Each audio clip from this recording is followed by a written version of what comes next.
So today I want to talk about the number one size hand plane.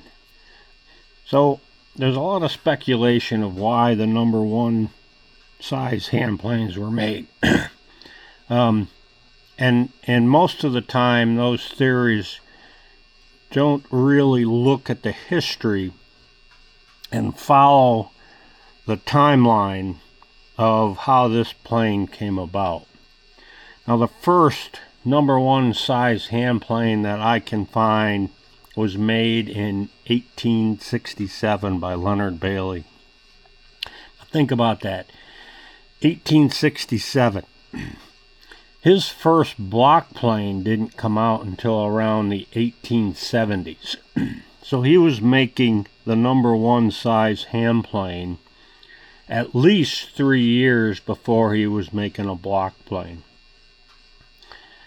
So if you stop and look at it,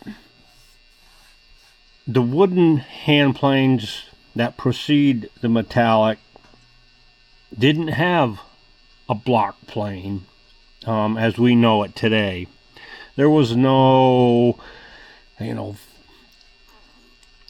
and 4 inch wooden planes typically. Now, I'm not going to say that you can't find one, but they're pretty rare. So the average workman or the average woodworker didn't typically have one. Now, Birdsell Holley's first block plane came out in 1852, or at least that's when it was patented.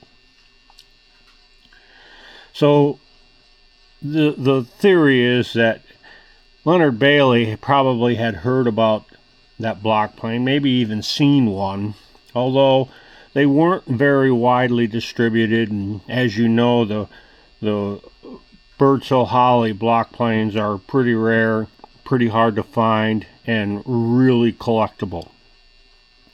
So in the first 20 years, from 1852 to the 1870s, there wasn't a whole lot of block planes going around.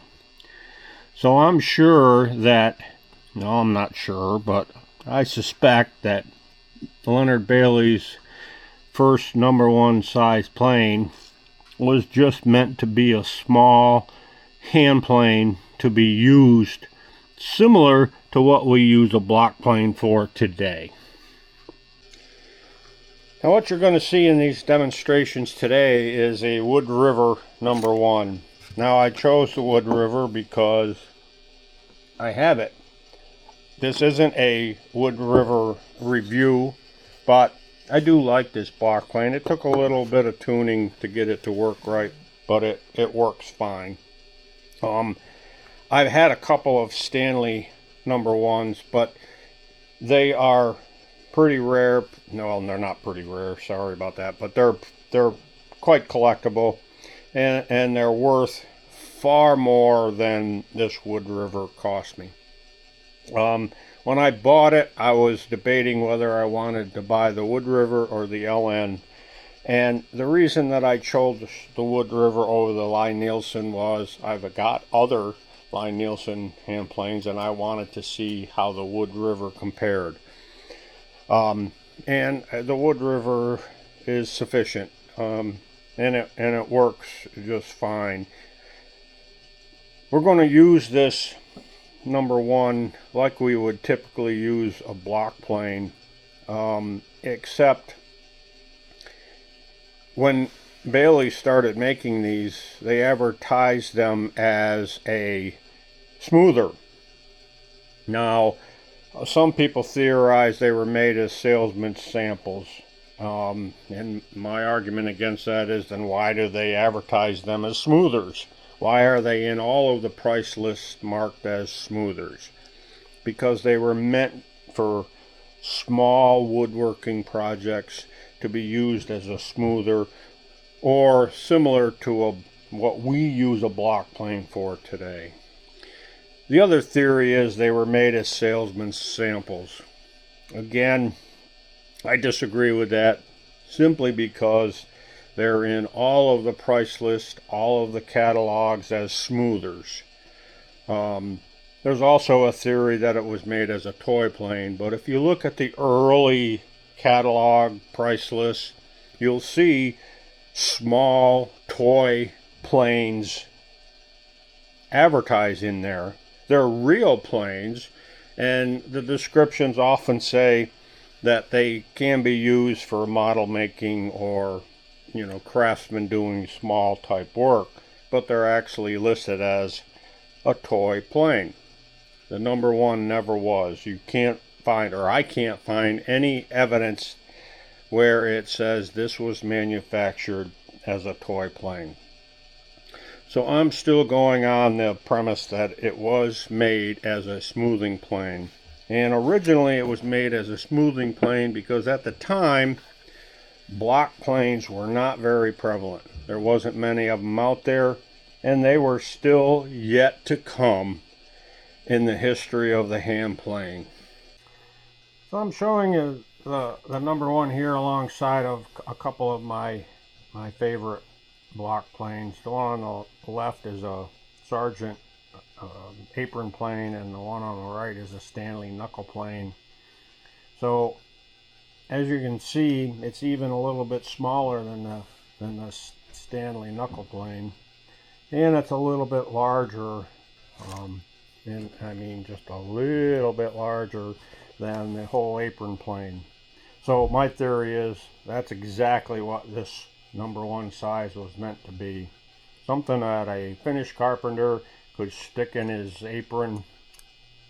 Something that a woodworker could stick in his apron and use it just like you would use a block plane.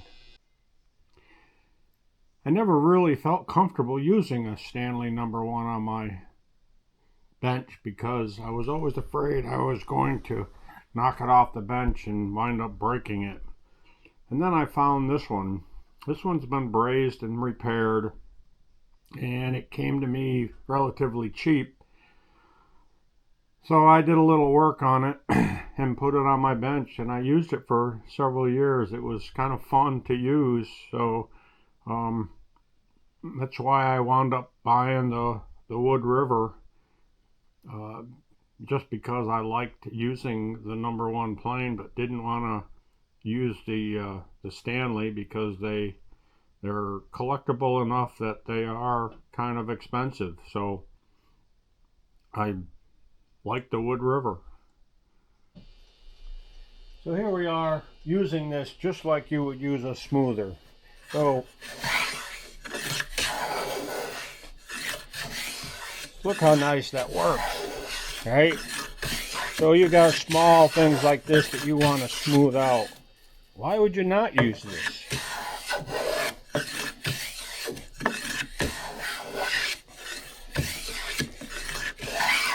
And especially if you've got small hands, or you've got a lot of small work, or you do this a lot, or you're something like a fly rod maker.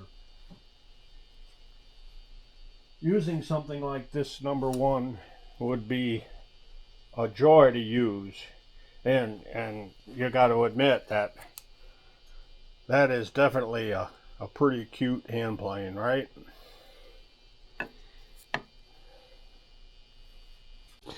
I have heard woodworkers say that using a number one like this isn't as comfortable as a block plane. And I'm not sure that I agree with that. Especially when you're smoothing. So a block plane can be harder to use when you're smoothing. So when I'm using a block plane like this one for smoothing, my fingers tend to want to slide down too far.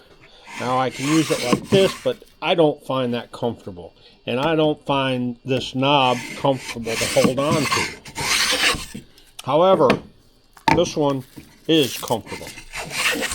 And maybe that's just me, but it's the reason that I think these things were made as a smoother. As a smoother, tending toward what we now call block planes. And eventually block planes kind of took over but they still continue to make these. Why? Well, obviously it's still speculation, but I just find this fun to use. I find it fun to use for real projects. I find it fun to use like I am today, just playing around with it. So you can obviously decide. You can buy, one of these Wood Rivers, fairly inexpensive. As a matter of fact, it's cheaper than some block planes. And the Lie-Nielsen is really nice as well.